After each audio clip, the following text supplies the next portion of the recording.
Hello students. So before starting the new chapter, I would like to discuss a dialogue, some conversation in a family. So you have to enjoy it. You have to listen it carefully.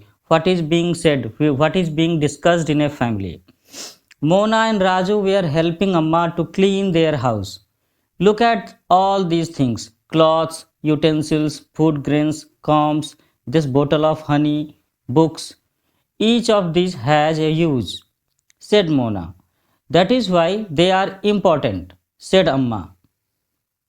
These are resources. What is a resource? Was Raju's question to Amma. Anything that can be used to satisfy a need is a resource, replied Amma. So, what did Amma say? अम्मा ने क्या कहा? अम्मा ने कहा कि anything that can be use to satisfy a need is a resource. तो बच्चों, आज हम लोग जिस चैप्टर को डिस्कस करने वाले हैं उसका नाम ही है रिसोर्सेज, और ये ज्योग्राफी की किताब का पहला चैप्टर है। और ये चैप्टर है क्लास 8th के बच्चों के लिए जो CBSE बोर्ड NCERT का सिलेबस फॉलो कर रहे हैं और they are studying in class 8th, 8वीं क्लास में पढ़ रहे हैं। चैप्टर का नाम है रिसोर्सेज। तो अभी इस डायलॉग में अभी ये जो छोटा सा डायलॉग, एक छोटा सा कन्वर्सेशन मैंने डिस्कस किया एक किसी घर में, जिसमें कि कुछ कैरेक्टर्स हैं, मोना, राजू और उसकी अम्मा। तो अम्मा ने आखिरी लाइन क्या कहा? अम्मा ने कहा कि anything that can be used to satisfy a need is a resource, कि कोई भी चीज़ जो हमारी किसी ज़रूरत को पूरा करने के लिए काम आ सकती है उसे हम क्या कहेंगे? रिसोर्स कहेंगे। उसे हम हिंदी में संसाधन कहेंगे। रिसोर्सेज को संसाधन कहते हैं।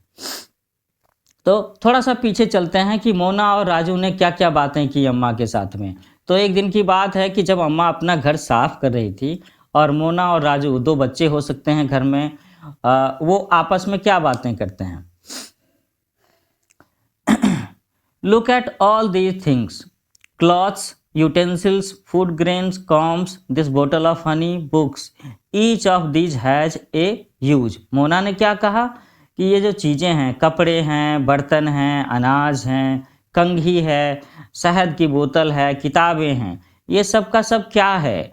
इन सब का कुछ न कुछ यूज है, इन सब का कुछ न कुछ इस्तेमाल है घर में, और इसीलिए ये हमारे लिए इम्पॉर्टेंट हैं। ये बात अम्मा ने कहा। और फिर उन्होंने, अम्मा ने ये भी कहा कि दीज आर रिसोर्सेज, ये रिसोर्स हैं। तो अब बात उठती है और राजू के मन में सवाल आता है कि व्हाट इज ए रिसोर्स, आखिर रिसोर्स है क्या? तो अम्मा ने समझाया कि जो भी चीज़ हमारी किसी ज़रूरत को पूरा करती है, उसे मीट आउट करती है, that can be categorised as a resource. ऐसा कहा अम्मा ने। आगे अम्मा कंटिन्यू करती हैं कि look around you and observe, you will be able to identify many types of resources. The water you drink when you are thirsty, the electricity you use in your house, the rickshaw you use to get home from school, the text book you use to study are all resources. And your father has prepared a tasty snack for you. The fresh vegetable he has used are also a resource। तो अम्मा ने आगे बातें continue करके क्या कहा?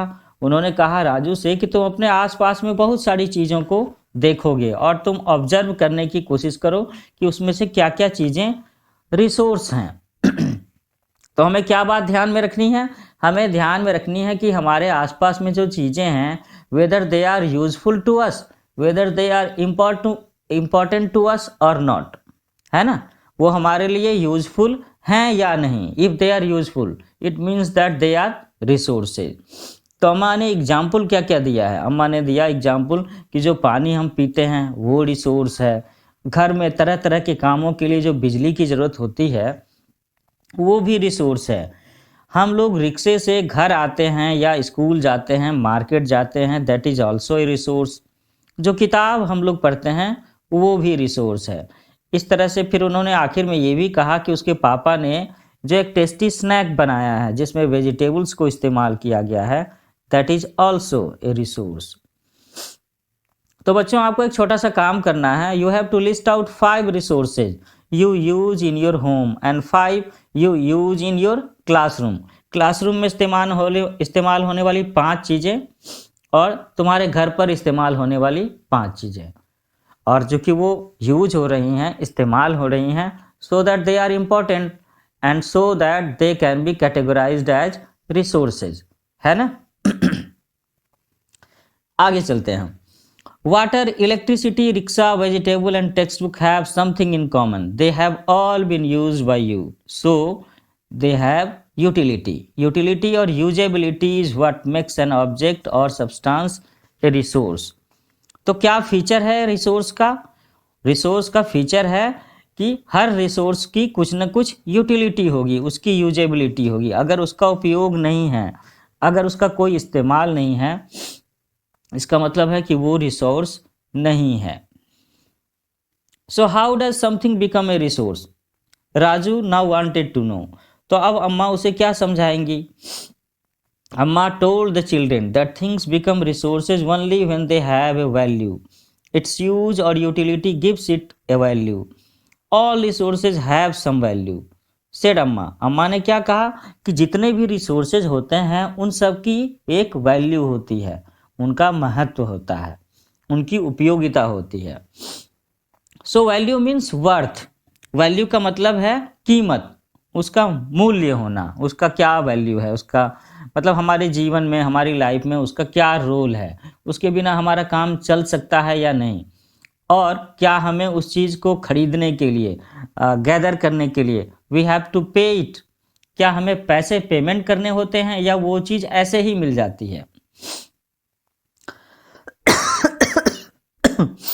Sorry.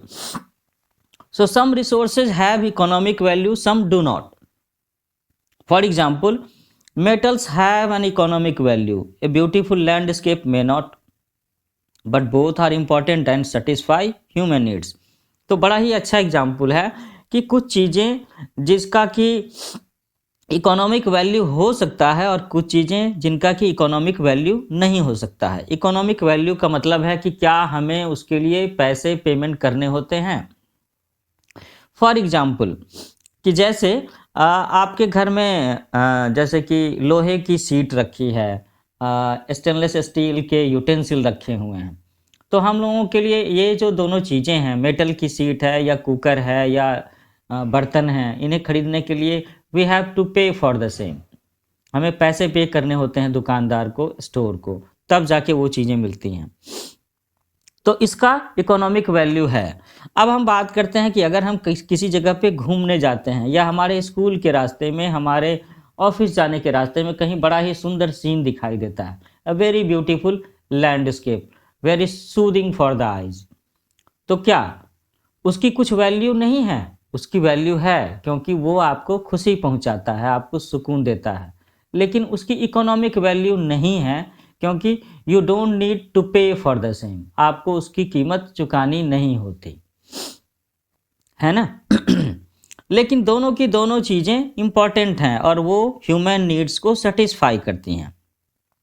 So some resources can become economically valuable with time, जैसे कि your grandmother's home remedies have no commercial value today, but if they are patented and sold by a medical firm tomorrow they could become economically valuable.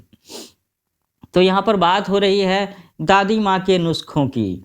घर में जो बुजुर्ग महिलाएं होती हैं, दादी होती हैं, नानी होती हैं, उन्हें बहुत सारी छोटी छोटी बीमारियों के इलाज पता होते हैं, जो कि घरेलू चीज़ों से ही हो सकते हैं, और उनका असर होता है और सचमुच में उनसे फ़ायदा होता है, वो बीमारियां ठीक भी हो जाती हैं।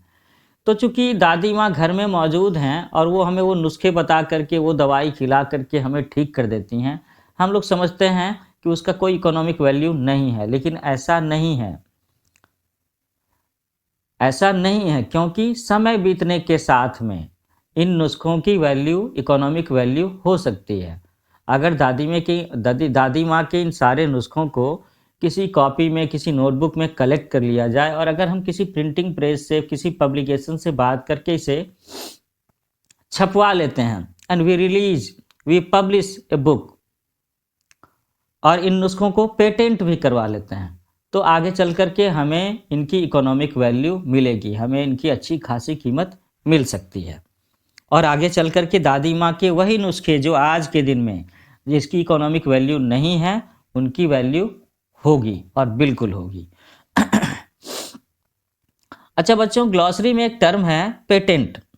It means the exclusive right over any idea और इन्वेंशन। तो आप लोगों ने कई बार सुना भी होगा कि जब से दुनिया में औद्योगिक क्रांति हुई है, इंडस्ट्रियल डेवलपमेंट हुआ है, तो तब से जैसे बल्ब का आविष्कार होना, टेलीविज़न का आविष्कार होना, टेलीफोन का आविष्कार होना, हवाई जहाज़ का आविष्कार होना, तो पीछे के सालों में, अभी से 40 साल 50 साल पहले ऐसे कहें कि हम लोग जब इतिहास पढ़ते हैं या विज्ञान की किताबें पढ़ते हैं तो पढ़ते हैं ना कि इस चीज़ को इन्वेंट करने का पेटेंट इनके पास है। जैसे कहते हैं थॉमस अल्वा एडिसन, उनके पास में सैकड़ों चीज़ों को इन्वेंट करने का पेटेंट है।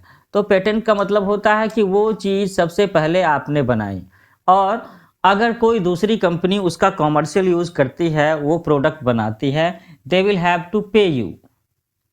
उन्हें आपके इस आइडिया के लिए, इस इन्वेंशन के लिए एक रॉयल्टी, एक अमाउंट पे करना हो सकता है, क्योंकि सबसे पहले आपने वो चीज़ बनाई। That is patent.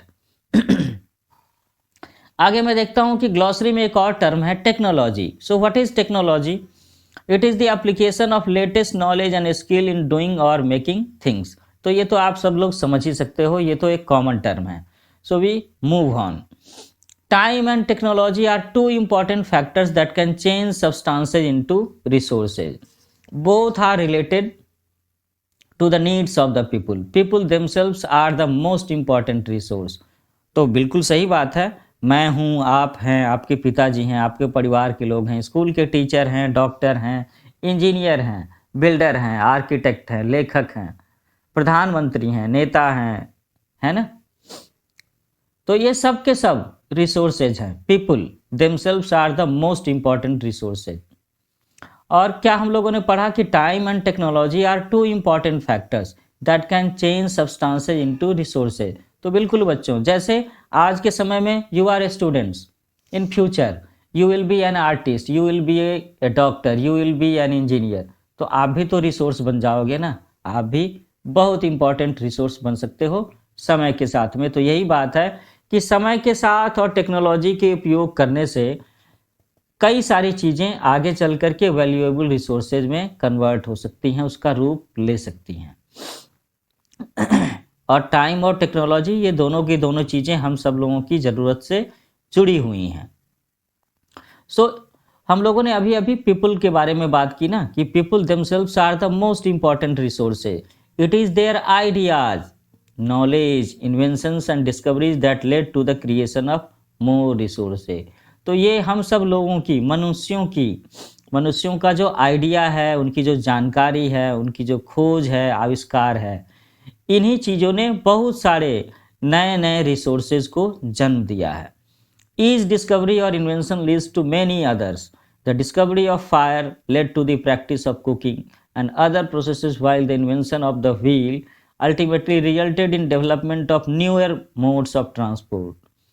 So the technology to create hydroelectricity has turned energy in fast flowing water into an important resource. तो यहाँ हम लोगों ने क्या देखा कि हम लोगों ने ये चीज़ें देखी कि जैसे हमारे सभ्यता की कहानी में आग का आविष्कार होना, आग की खोज होना एक बहुत बड़ी उपलब्धि है, एक बहुत बड़ा टर्निंग पॉइंट है ना। मनुष्यों को एक हथियार मिल गया जानवरों को भगाने के लिए, अपने को मजबूत बनाने के लिए और अपने खाना को पकाने के लिए, खाने को टेस्टी बनाने के लिए। उसी तरह से आगे चल कर के जब मनुष्यों ने पहिए का आविष्कार किया तो उनकी ज़िंदगी में गति आ गई कि अब वो एक ऐसा व्हीकल बना सकते थे जिसके जरिए वो अपना सफ़र तेज़ी से कर सकते थे, जिससे उनकी चलने की रफ्तार तेज़ हो सकती थी। दो पैरों पर जो चलने की रफ्तार है और दो पहियों पर चलने की जो रफ्तार होती है, काफ़ी फ़र्क है ना, इसमें आप महसूस कर सकते हो। और इसी तरीके से आगे चल कर के जब हाइड्रो इलेक्ट्रिसिटी का आविष्कार हुआ है तो हम मनुष्यों ने क्या किया, हम मनुष्यों ने जो जल नदी की बहती हुई जलधारा है उसको एक मोड़ दे करके बिजली उत्पादन का एक बहुत बड़ा जरिया भी बना लिया है।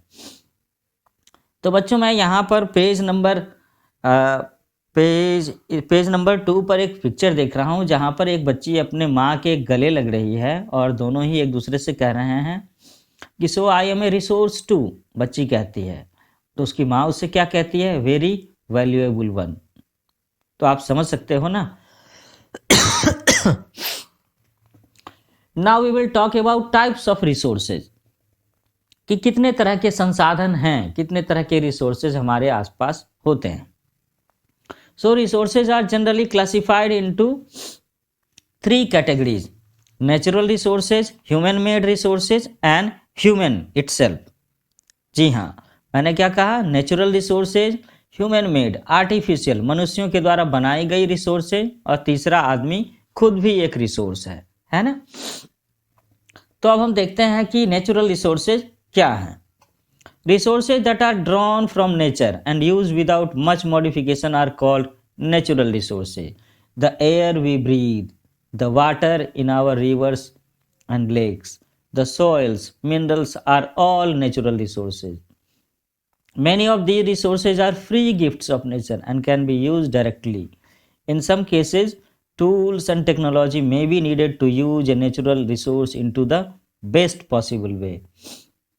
तो बच्चों, मैंने नेचुरल रिसोर्सेज के बारे में क्या पढ़ा? अभी अभी हमने पढ़ा कि ये जो हवा हम सांस लेते हैं और जो पानी हम पीते हैं, जो हमारे खाना पकाने, पीने, नहाने धोने और भी बहुत सारी ज़रूरतों को पूरा करता है। और ये जो पानी नदियों में बहता है, झील में बहता है, समुद्र में बहता है, अंडरग्राउंड वाटर भी है ना। और ये जो ज़मीन, मिट्टी है, ये जो मिनरल हमें ज़मीन की खुदाई से मिलते हैं, ये सब के सब क्या हैं?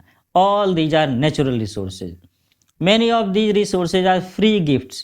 ये सारे के सारे जो रिसोर्सेज हैं, इसमें से बहुत सारी तो ऐसी हैं जो हमें प्रकृति के द्वारा उपहार के तौर पर मिला है और उन्हें हम सीधे सीधे इस्तेमाल कर सकते हैं।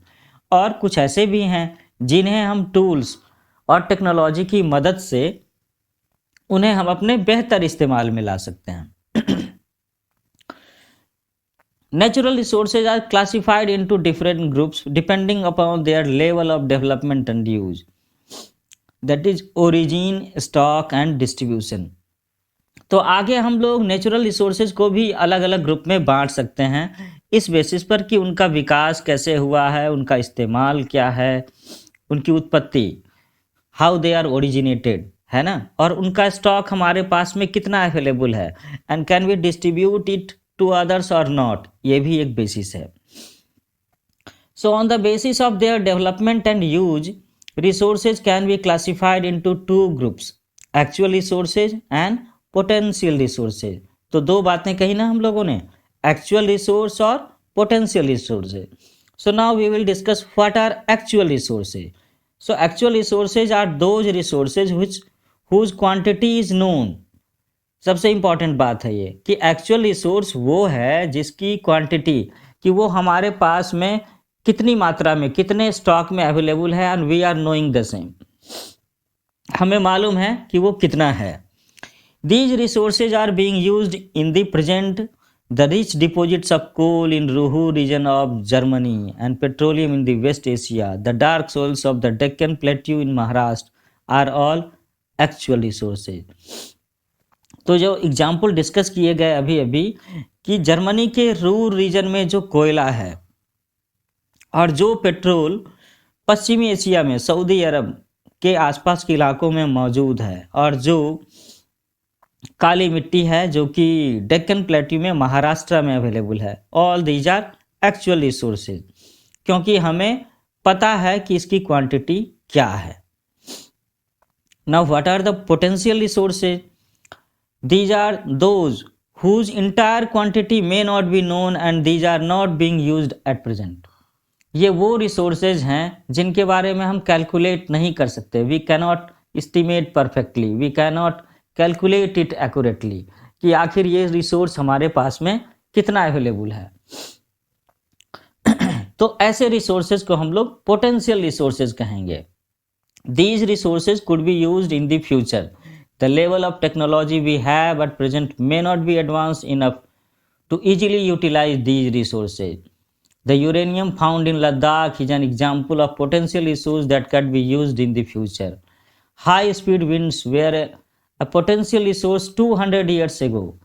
Today they are an actual resource, and wind farms generate energy using windmills like in Netherlands. You will find some in Nagarkoli in Tamil Nadu and on the Gujarat coast also.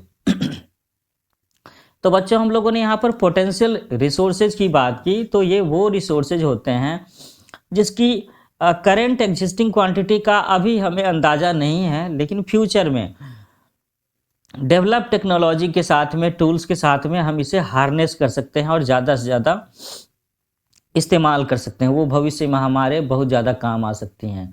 तो solar energy, wind energy, ये जो चीज़ें हैं ये आने वाले समय के बहुत बड़े ऊर्जा स्रोत हैं।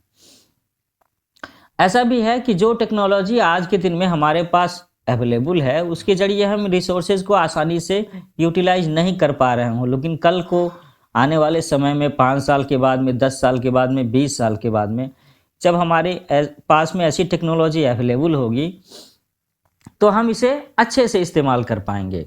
उसी में से सोलर एनर्जी है, विंड एनर्जी है। अब जैसे मान लो आप यूरेनियम के बारे में, तो यूरेनियम का इस्तेमाल किन चीज़ों में होता है?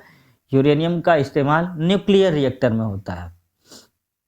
तो हमारे देश के लद्दाख रीजन में यूरेनियम अवेलेबल है और इस यूरेनियम की खदानों से यूरेनियम निकाल करके हम बड़े बड़े शहरों के लिए सालों साल की बिजली जनरेट कर सकते हैं। इतनी ज़्यादा क्षमता होती है परमाणु शक्ति में, एटम एनर्जी में, एटॉमिक एनर्जी में, जो हम यूरेनियम का इस्तेमाल करके पैदा कर सकते हैं। तो यही बात यहाँ पर आगे लागू होती है हवा के बारे में। High speed winds were potential resource 200 years एगो।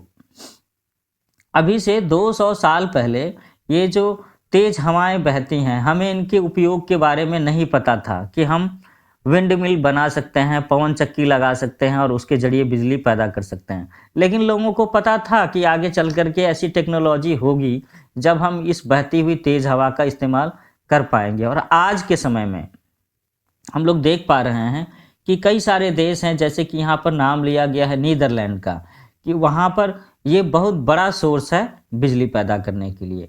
वहाँ पर विंड मिल्स की चेन होती हैं, लंबी लंबी श्रृंखलाएं होती हैं, जहाँ पर आपको सैकड़ों हजारों विंड मिल्स बिल्कुल सड़क के दोनों तरफ, नदी के दोनों तरफ में बिछाई हुई, मतलब इस्टेब्लिश की हुई दिखेंगी। और ये सब के सब जुड़ी होती हैं, हवाएं बहती हैं, बिजली पैदा होती हैं और शहर के शहर रोशन होते हैं। इसी तरह का कुछ प्रयोग हमारे तमिलनाडु के नागरकोइल में भी किया गया है, गुजरात में भी समुद्र के किनारे किया गया है और आने वाले समय में इनका काफ़ी इस्तेमाल होगा। तो बच्चों यहाँ पर हम लोगों ने ये भी चीज़ देखा कि कैसे समय के साथ में और टेक्नोलॉजी के यूज के जरिए पोटेंशियल रिसोर्स एक्चुअल रिसोर्स में कन्वर्ट हो सकता है। जैसे कि 200 साल पहले ये तेज हवा पोटेंशियल रिसोर्स हुआ करती थी और आजकल के समय में वो एक्चुअल रिसोर्स है।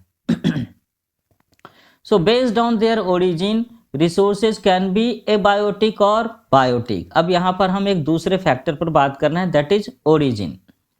तो यहाँ 2 क्लासिफिकेशंस हैं, एबायोटिक और biotic. Abiotic resources are non living while biotic resources are living.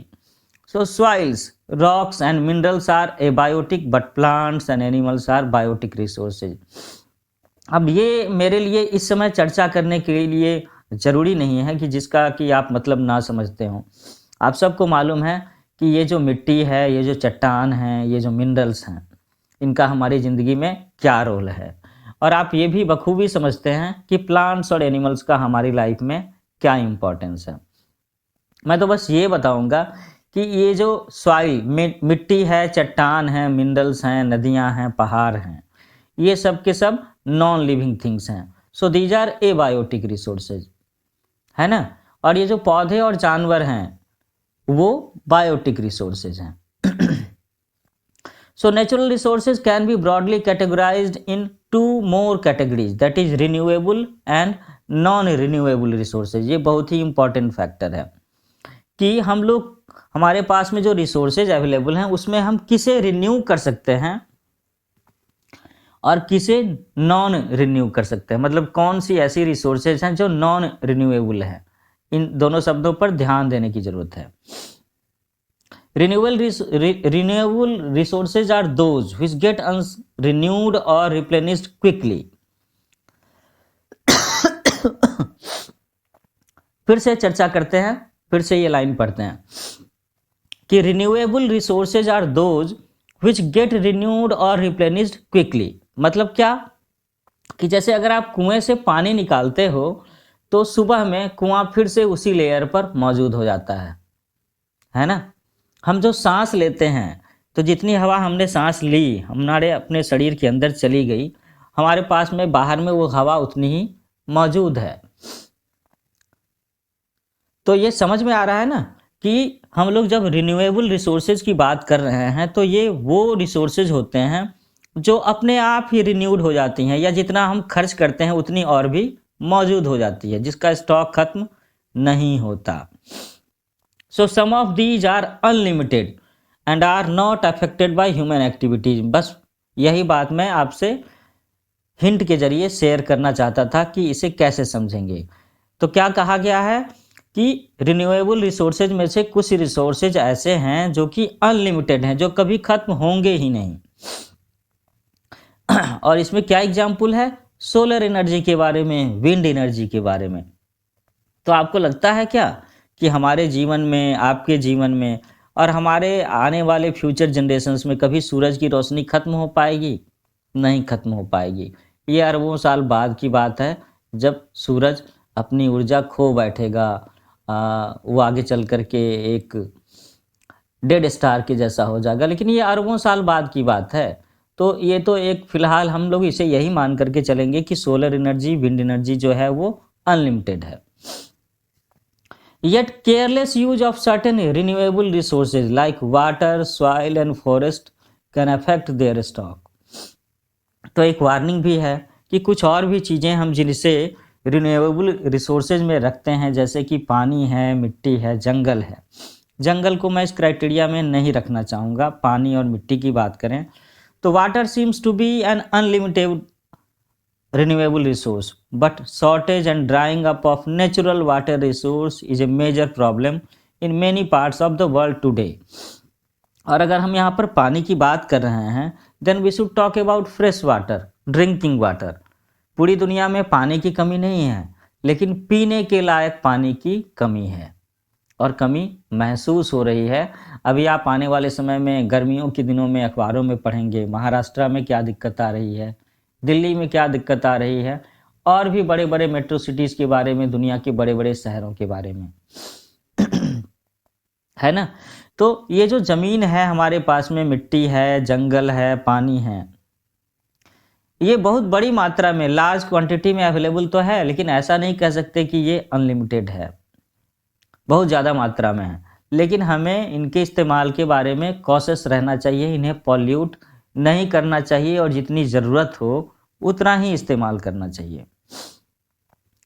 तो आगे अब हम लोग बात करते हैं नॉन रिन्यूएबल रिसोर्सेज, और इस पर बहुत ही ज़्यादा ध्यान देने की ज़रूरत है क्योंकि we are knowing the stock. हम लोग जान रहे हैं कि अब हमारे पास में इस धरती पर उसका कितना स्टॉक बचा है। So those which have a limited stock are categorized in non-renewable resources। So once the stocks are exhausted, it may take thousands of years to be renewed or replenished। Since this period is much more than human life spans, such resources are considered non-renewable, and these resources are coal, petroleum and natural gas। These are some of examples। तो बच्चों हम लोगों ने अभी किसकी बात की?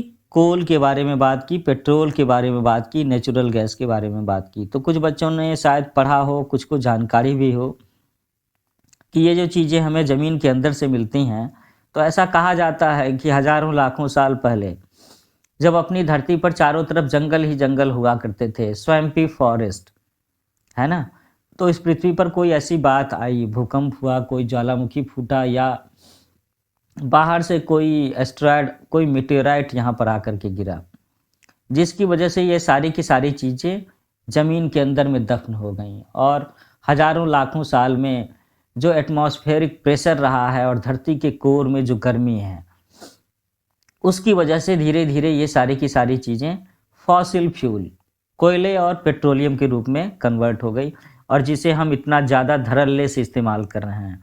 सड़कों पर गाड़ियाँ दौड़ रही हैं, घरों में जनरेटर सेट चल रहे हैं, है ना। तो ये सब का सब कैसे चल रहा है? ये कोयले से बनाई जा रही बिजली से चल रहा है या फिर पेट्रोल, डीजल और गैसेस से चल रहा है।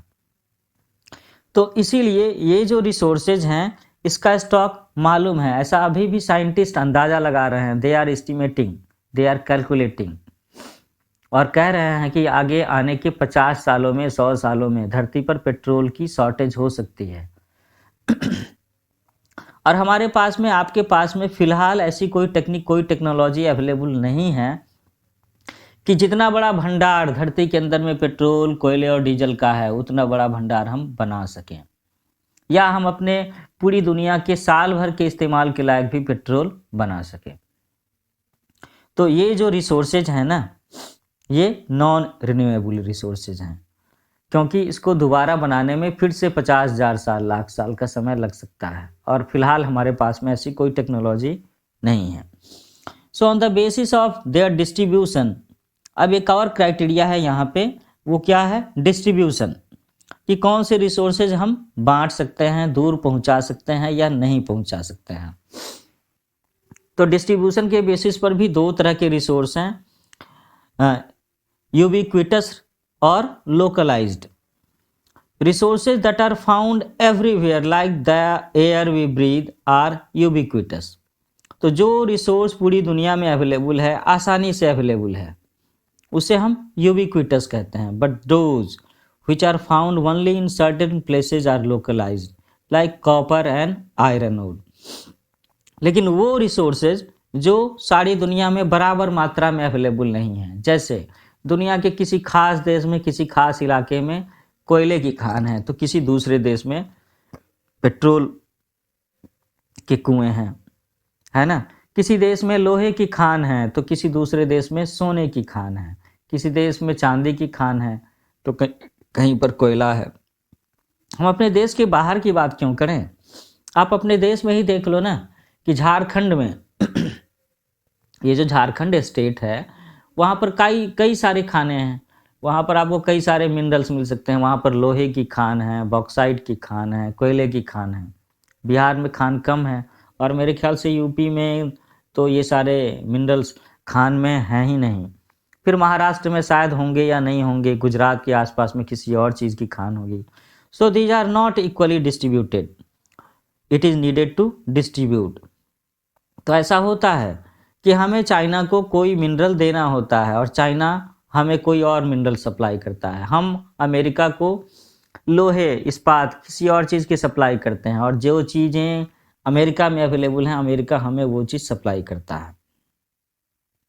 ठीक है। So the distribution of natural resources depends upon number of physical factors like terrain, climate and altitude. The distribution of resources is unequal because these factors differ so much over the earth. तो ऐसा क्यों है कि इस धरती पर ये सारे रिसोर्सेज प्रॉपरली इक्वली डिस्ट्रीब्यूटेड नहीं हैं? क्योंकि इस पूरी दुनिया में, इस पूरी धरती पर हर जगह का क्लाइमेट अलग अलग है। हर जगह पर नेचुरल जो स्टेटस है, नेचुरल रिसोर्सेज हैं, जैसे कि वहाँ पर पहाड़ हैं, नदियाँ हैं, वहाँ की जो जलवायु हैं ये अलग अलग है। कहीं पर ज़मीन के नीचे खान है तो कहीं पर ज़मीन के नीचे पेट्रोल के कुएं हैं और कहीं की ज़मीन बंजर है।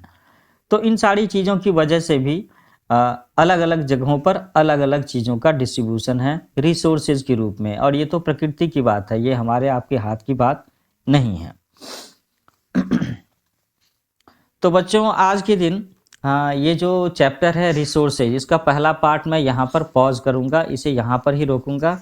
इसके पार्ट 2 में अगले दिन हम लोग डिस्कस करेंगे रिसोर्सेज के दो अलग अलग वेरिएंट के बारे में, जिसमें से एक है ह्यूमन मेड रिसोर्सेज और दूसरा क्या है? दूसरा है ह्यूमन रिसोर्सेज। ठीक है, तो हम लोग उसकी बात करेंगे।